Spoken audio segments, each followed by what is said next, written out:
What's up everybody, it's Jonas from Natural Max Fitness. Welcome back to another video on my channel. Today I'm going to show you how to train the chest the right way for optimal gains. So it doesn't matter if you're a complete beginner or you've already been training for a couple of years and you're just struggling to grow your chest, this video is for you.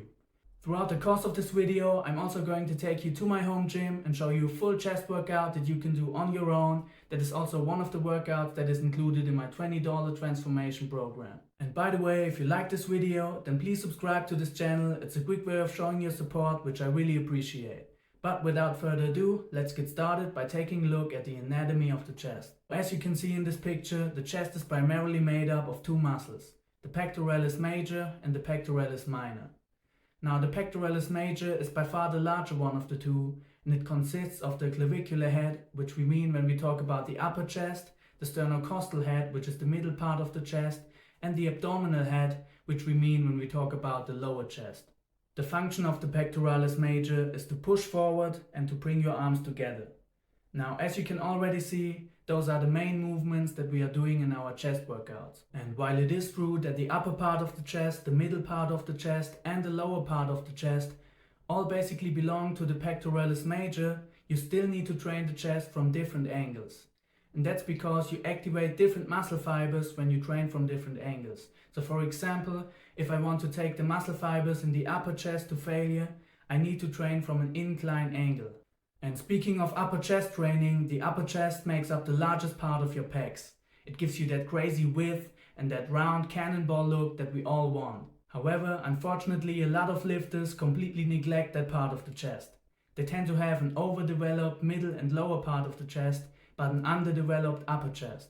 And that's because they tend to start out their workouts with flat benching, and they do a lot of pec deck machines or butterfly machines, flat dumbbell flies and stuff like that, which is great also, and we're gonna get into that later. But first and foremost, focus on the upper chest. And if you're one of those guys that's struggling to build the upper chest, my recommendation would be to start with an incline lift at the beginning of your workout. By training your weaknesses in the beginning of your workout, you make sure that you stimulate those fast twitch muscle fibers which have the highest potential for muscle growth in an optimal way.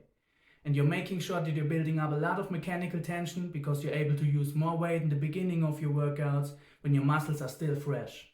So try that out guys, and let's head over to the home gym and I'm going to show you how to do that. So if you guys have been watching some of my videos, then you know that I like to start off my workouts with a heavy compound lift and a strength focus, which means I'm going lower in the rep ranges, about 3 to 6 reps per set, and the goal is here to really drive progressive overload, drive those strength gains, and to stimulate the fast twitch fibers in an optimal way. And for me, that is currently the 30-degree incline dumbbell bench press. Now, I prefer dumbbells over barbells because it allows me to get a fuller range of motion at the bottom, to really feel and milk the stretch because it is the most hypertrophic part of the repetition. I also like to use a 2-second lifting tempo on the eccentric and a fast and explosive concentric, just like you can see me performing in this clip. So I do about 4 sets here, again using heavy weight, about 3 to 6 reps per set. Before I go on to my second compound lift, I always do 2 compound lifts, and again I want to keep working my weaknesses. So I take the bench angle up a notch to 45 degrees and I do 45 degrees dumbbell incline bench press. Now on my second compound movement I still go heavy, but not as heavy as I used to. I do about 6 to 9 reps here per set, and again about 4 sets, but that number can really vary depending on your training level and your recovery ability of course.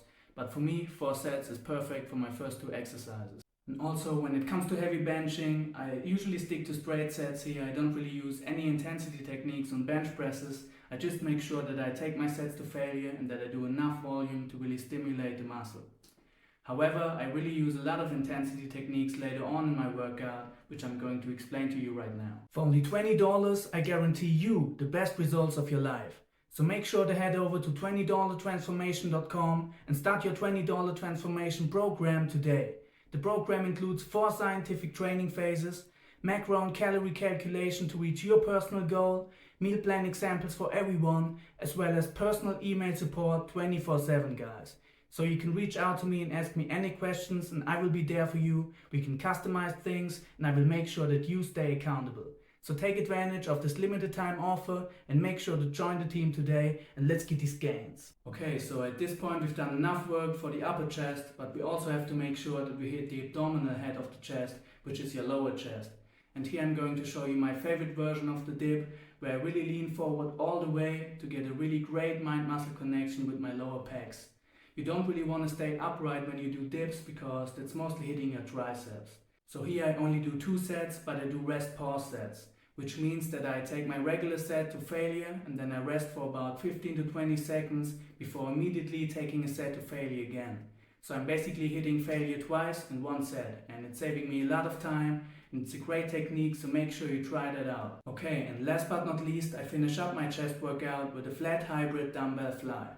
Now that's basically a combination between a bench press and a regular dumbbell fly.